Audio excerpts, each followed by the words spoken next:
have you join me in welcoming Emiko to speak with us tonight. Thanks.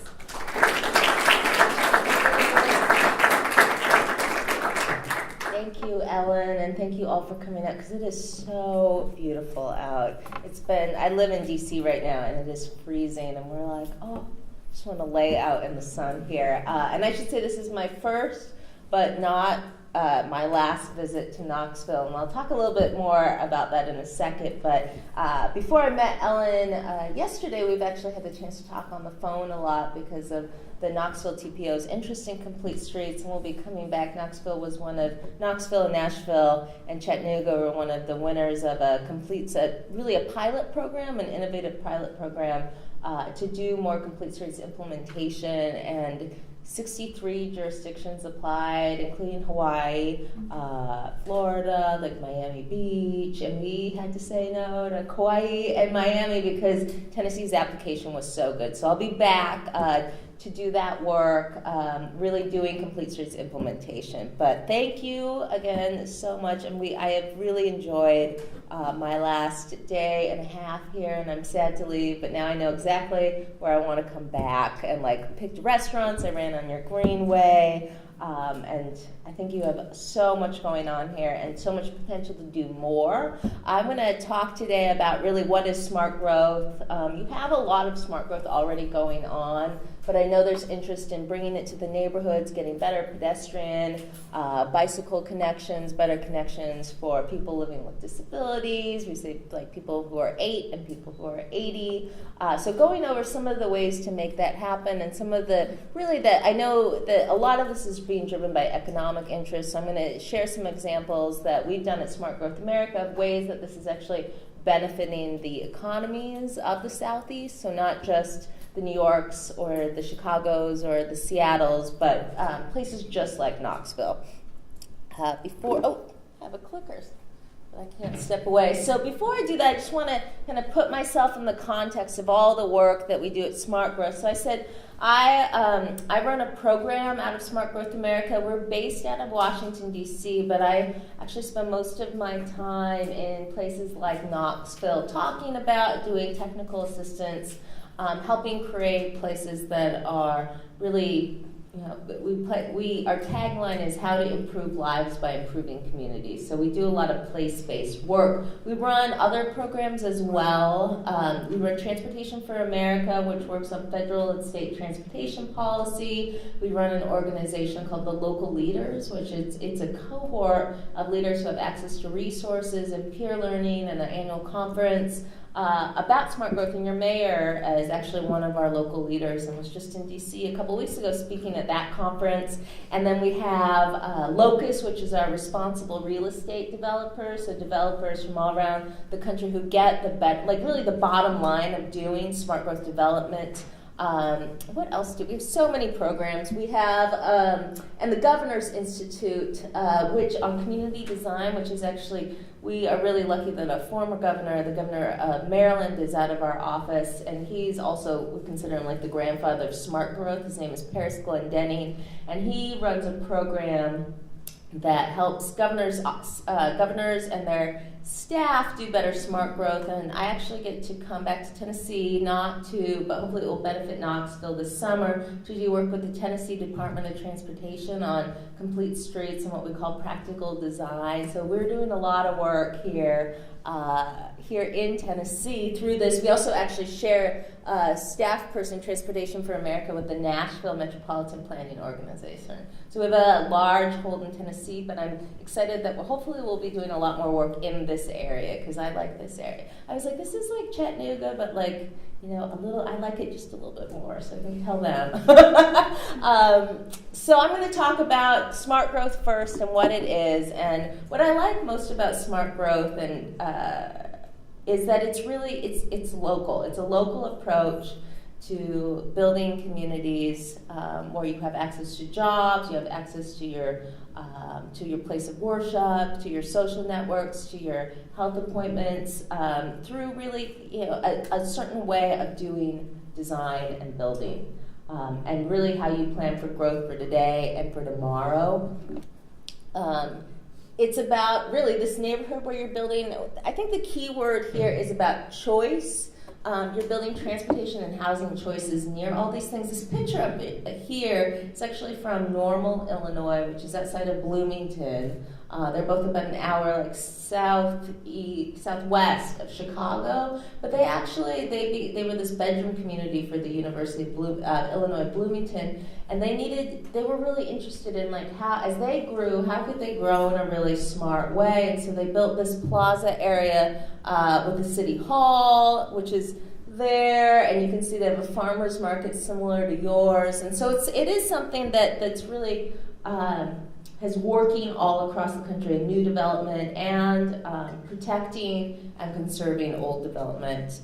Here's another example of how it's been done in Idaho and also Brookings, South Dakota. And it's really about how do you leverage public and private investments to support your existing neighborhoods and to anticipate future growth, which is a really big thing I know here. Knoxville, I always like to talk to people when I get here and read up, and it seems like this is, if anything, a very growing region. I'd say Chattanooga, Nashville, and Knoxville are all growing. You become places of attraction, which is great, but the question before you now is you're going to get growth.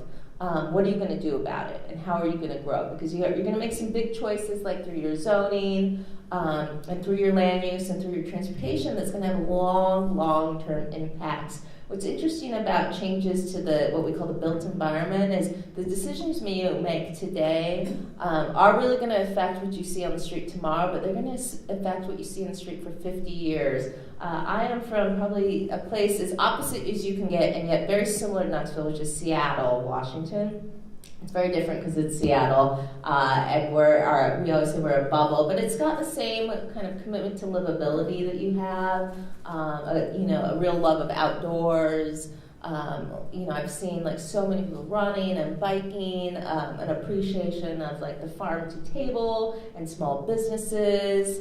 Where am I going with this? But one of the things that we're struggling with this is transportation. It's a huge challenge because we grew before we decided what to do with transportation, and now we have some of the worst. We're this like environmental bike place. It's terrible to bike there because we're so congested, and it's actually in the topography, and it's rainy. But but it's even besides that, we have terrible congestion. And what we did is in the 1960s there was 2 ballot initiatives where the federal government was supporting like light rail, like subway systems and different light rail. And we turned down as a region twice funding from the federal government to build like a subway system, and we are now paying for that, like we're paying billions and billions of tax, but we've had multiple ballot initiatives to build out a light rail system that we have to do slowly. We have to acquire land and easements. We have to demolish buildings, and that money, funny enough, went to MARTA, which is Atlanta's subway/light rail system. And so we're actually paying, or I don't live there anymore, but when I did, I was paying tax dollars, property tax, sales tax dollars, for something that we could have gotten practically for free in the 60s. So we're dealing with the choice that we made in the 1960s in 2017. And so that's something to think about, is that when it's about how you're leveraging those public and private investment, it is about today, but also the communities and neighborhoods and places to live for your children and your grandchildren. And it's about also protecting the things that we value. Knoxville has a real rich history, and I think it's reflected. I was saying, we were on Gay Street last night, how beautiful it is, and it's different than a lot of the Southeast. Like there's something unique about it, and I don't know the history of the architecture here, but I was like, oh, it feels a little bit more like the Northeast, and the road is a little bit more narrow, it's a little bit taller, and it's beautiful, and it's protecting that and actually leveraging that as an asset. And so how do you continue that? And it's about protecting the environment, saving energy, reducing pollution, but also leaving open space open. You have beautiful open space. Like I got really disparaged by, we all share offices at Smart Growth America, and I share my office with the chairman for Transportation for America, who's also the former mayor of Meridian, Mississippi, and so he spent a lot of time in the Southeast, and he was like on my case that I was not spending the weekend here to go to the Smoky Mountains, because because he was like, you are going to regret that. And I was like, I'm going to go back, I promise. But, it's something that I know I've heard other people value here. And you want to protect that while you center growth in the right places. And it's about building the economic strength.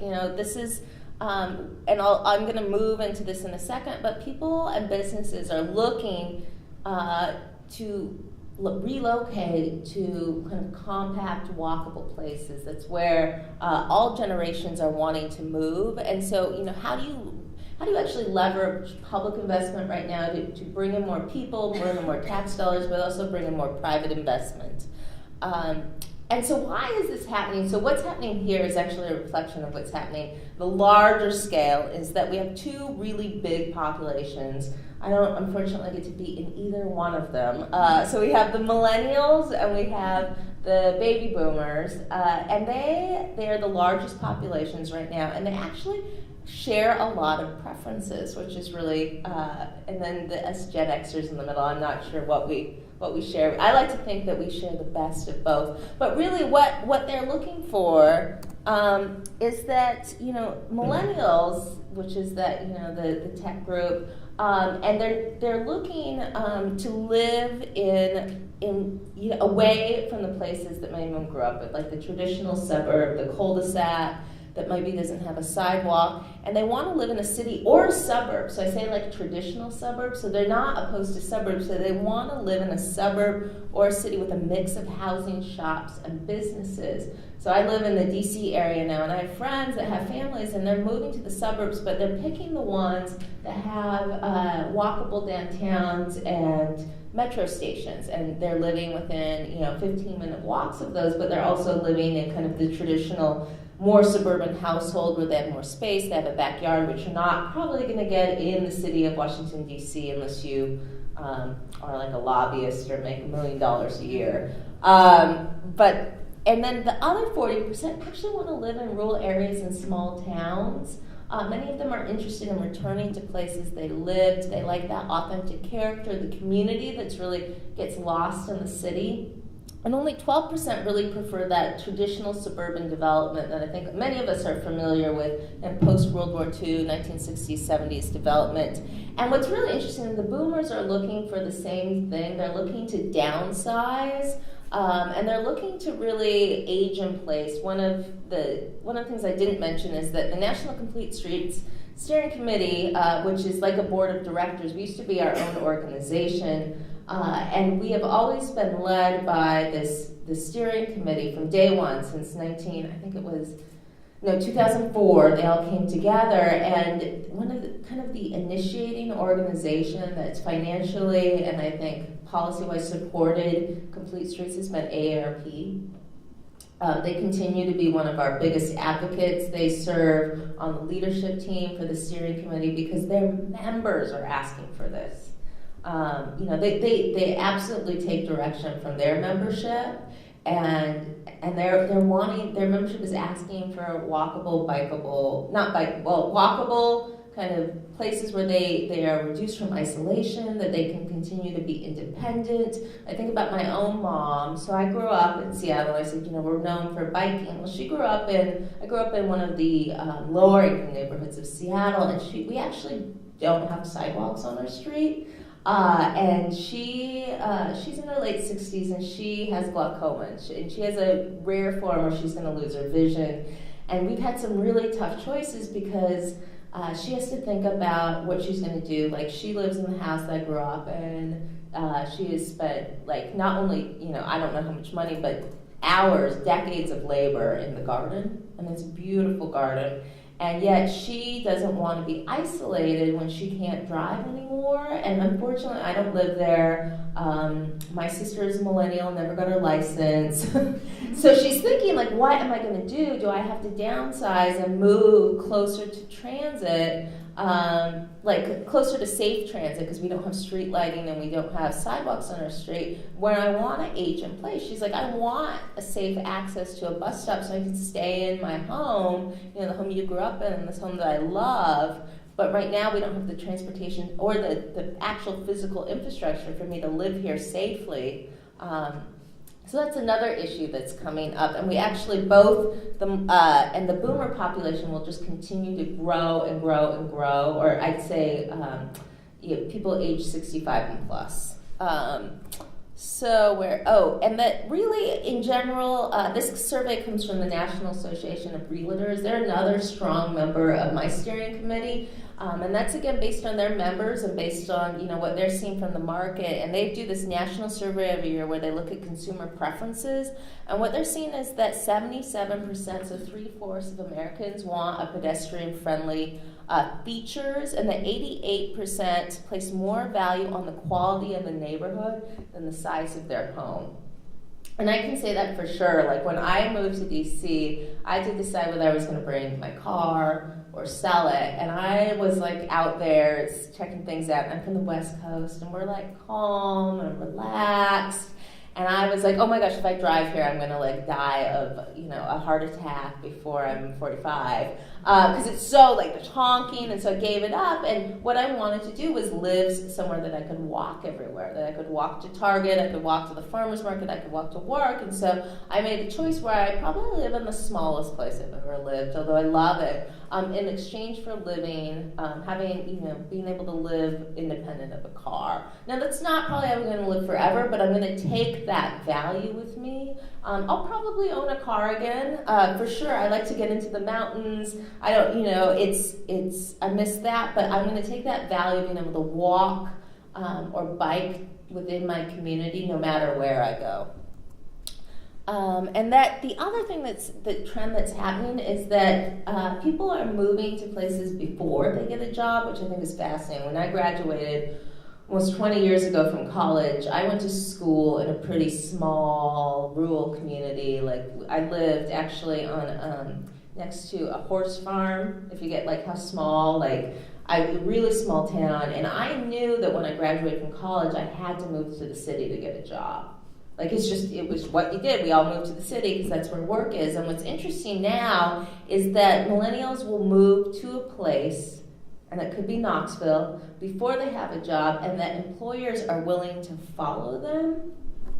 Oh, I didn't move to that slide. But because we're moving, and the economy in general is moving to a more kind of creative, knowledge-based community, we're having the networking and the interaction is really important. Something that came up in one of the earlier talks that I gave is that, people want to now, people can work in a lot of places, but they still want to have the interaction, and they want to be in places where there's like-minded individuals, and like-minded in that they're creative, they're innovative, and so we have businesses following them. I don't think I have this slide in here, but we did this survey at Smart Growth America, or this report called Core Values, where we wanted to actually research this. And so we interviewed 500 CEOs and asked them why they were locating where they are, because we see this movement back downtown. And I heard Regal Cinemas, their corporate headquarters, is actually moving back downtown.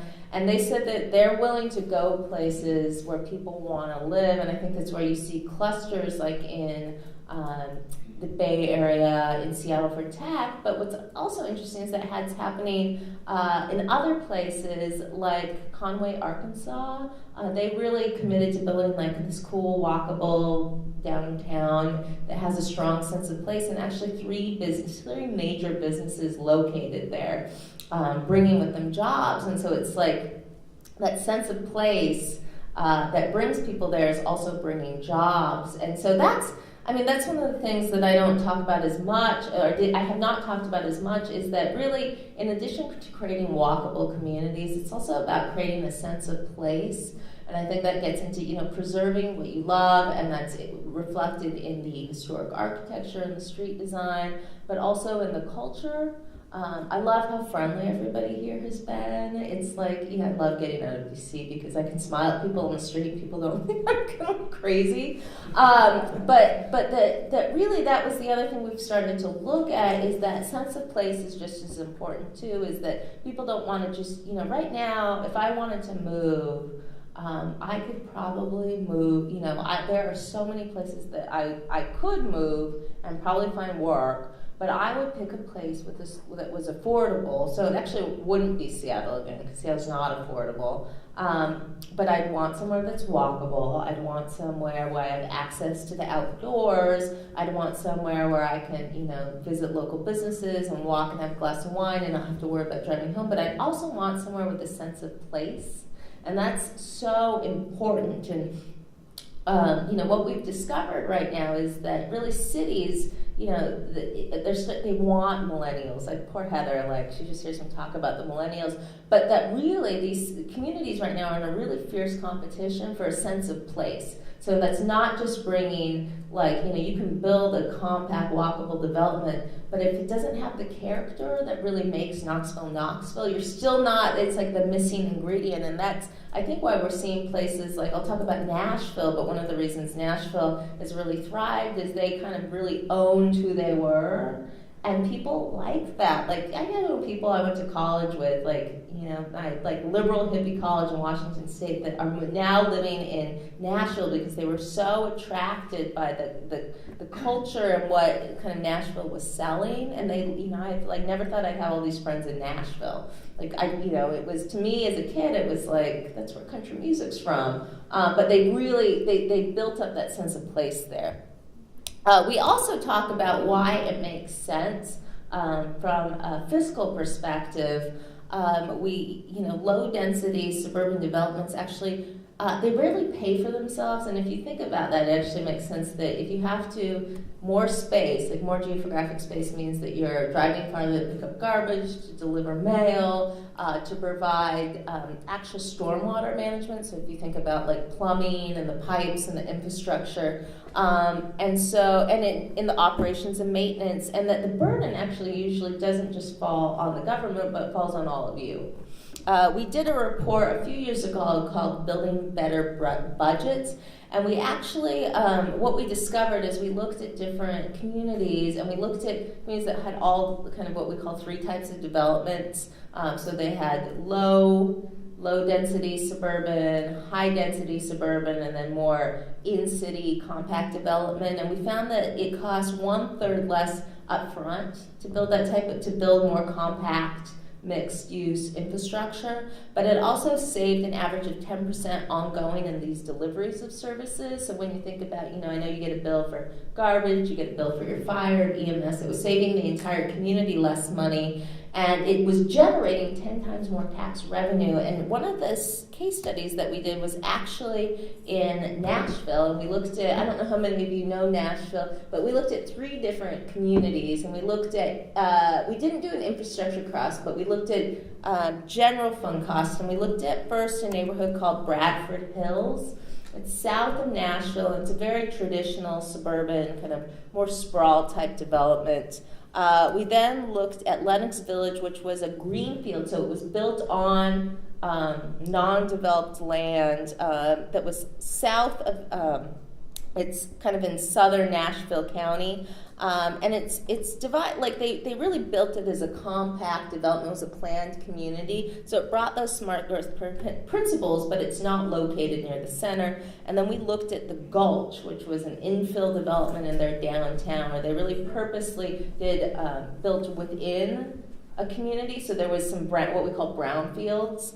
And what we discovered when we looked at this is the revenue cost per acre was pretty outstanding difference. So in Bradford Hills, you saw it cost just about the same to deliver services as they were getting back. You can't really see it here because it's so small, but there was a little bit more revenue coming in to Lennox Village than there was cost going out. But then the amount of revenue coming in the Gulch versus what it cost to operate and maintain it was substantial. And also those tax dollars were being put back in the city for economic development, and those also translated to lower utility costs for all of you. But we also published a report just last year called Amazing Places, where we looked at, I talked about that sense of place and who's moving where and why are we picking these places. And so we looked at six communities across the country, and one of them, we looked again at Nashville, and it was really this idea that they capitalized on their coolness. And the result is that, and they did that through smart growth principles. They did a lot of, they just recommitted to complete streets. They did a lot of what's called form-based code. It's a certain way to do your zoning, and I know you're looking at zoning. They looked at providing affordable housing. They did projects like the Gulch, and they're now, in 2013, they were third in the country for economic development behind Austin and San Jose, San Jose is Silicon Valley, which is pretty phenomenal. And that last year they launched something called Next, but they're not stopping. Last year they launched a project called Nashville Next, which is a 25-year development plan that will use that infill development, so building within what they already have, transit-oriented development, so really putting development near kind of major transit hubs, complete streets, and then incentives for more mixed use to plan for the future, because I know they're experiencing a high amount of growth. Nashville is one of the hot places to live. I guess an example of it is you can do all the studies you want, but there's nothing like hearing from a millennial hipster on where people are living. And last year I was at this transportation conference in San Francisco, and I had San Francisco's, so they're kind of outside of most of the U.S., but they're a big kind of hub for a lot of tech people, younger people, very upwardly mobile. And I was in a perfume shop because I had a couple of hours to kill, and I was talking to these women, and they're like, "Oh, where do you live?" And I said, "DC, but I'm from Seattle." And we started talking about, they were lovely, what I did. And they were like, "Well, don't tell anybody, but everybody's leaving here, and they're going to like Pittsburgh and Austin and Nashville." And I was like, "Yeah, I know." But they were like, "We don't want anyone here to know." But they're looking at, as the Bay Area becomes totally unaffordable, looking at other places. And right now they're looking at Pittsburgh, they're looking at Austin, they're looking at Nashville, but I think they could look at Knoxville as well, and they're looking at that because they support an innovative kind of business environment, but they also offer these very walkable, bike-friendly places. One of the other places we looked was Greenville, South Carolina, and this is interesting because Greenville is really, they didn't do it overnight, and I think they were more forward-thinking than Seattle about 40 years ago, when they were originally like a textile community, and they have some beautiful old infrastructure, and they recognized, gosh, this was like back in the 80s, 70s, or I think it was the 70s, so not quite 40 years ago, that they needed to change what they were doing if they were going to survive. So they started with their main street. But over the years, they've really built out their entertainment. They've built out the surrounding neighborhoods. It's very walkable and bikeable. And now they're considered, like in the region, one of the cultural and entertainment hubs. They also have the highest level of foreign investment per capita in the country, and they're home to more than 250 international firms from 26 nations, and I know like BMW has a big training school there. I think Mercedes-Benz might as well. And they did this over decades through downtown revitalization and a mix of housing choices. They really built up their riverfront. I mean, you have a beautiful riverfront, but admittedly, it took me about as long as I ran it to figure out how to get down there. And what they've done, and they used to have the same thing, and they've really built it up. And when I first went to Greenville, it was amazing. You walk along the water, and there's businesses that connect. They have a beautiful waterfall. They center a lot of community events down there. They did brownfield development, so they built around kind of the old textile mills and converted them into housing. They've also kept affordable housing. They've made sure they've kept a mix of a type of housing, so they get a diverse mix of people moving there, and that they make it a safe place to bike. It's a really bikeable, walkable place. So these are kind of examples of communities that are working on this around the country. And I know I've looked a lot at this from an economic development perspective, but if I was here just in my Complete Streets hat, I'd also talk about kind of the other reasons that you want to be doing this, and we talk about the environmental benefit of creating more walkable, bikeable places. We talk about I've talked a lot about the economic. We talk about the equity perspective, providing choices to people that don't have options. And just to kind of illuminate this, like Complete Streets isn't about retrofitting every street to have protected bike lane and a sidewalk, but it's creating a network of what I really call network of opportunity. So if you're 8 years old or 80, or if you're in a wheelchair, or if you're in a speedy carbon road bike, you have the choice from to get from your house to anywhere you want to go in a safe, reliable, affordable, convenient way in a reasonable amount of time. And that could be in your car, that could be on a bus, but it could be, in whatever wheels, you could walk it. So it's providing these networks of opportunity is how I really call it. The other reason I think it's so important is that really we have a public health crisis going on in this country. And when I come to the Southeast, I talk about this a lot because I have been funded a lot by public health groups and the Center for Disease Control because of this. So we're looking at kind of the health crisis. You can see that Tennessee really falls. So this shows the adult obesity trends from 2015, which is the last year they took this survey. And thank goodness you're not your neighbors to the south like Louisiana, Mississippi, or Alabama, but Tennessee's up there with some of the highest rates of obesity.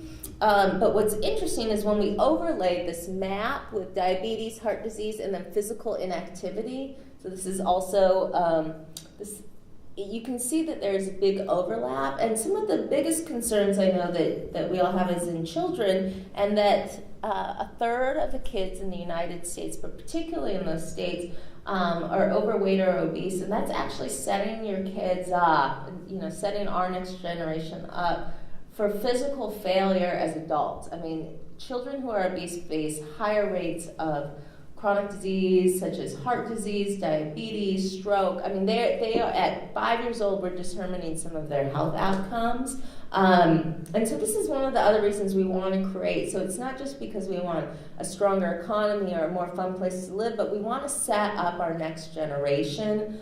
We actually work very closely with the CDC, and they've recognized complete streets as a strategy to reduce chronic disease. And they mentioned complete streets implementation as a strategy. Just last week, they released new guidelines on how to increase physical activity through the built environment, and complete streets implementation was one of their big recommendations.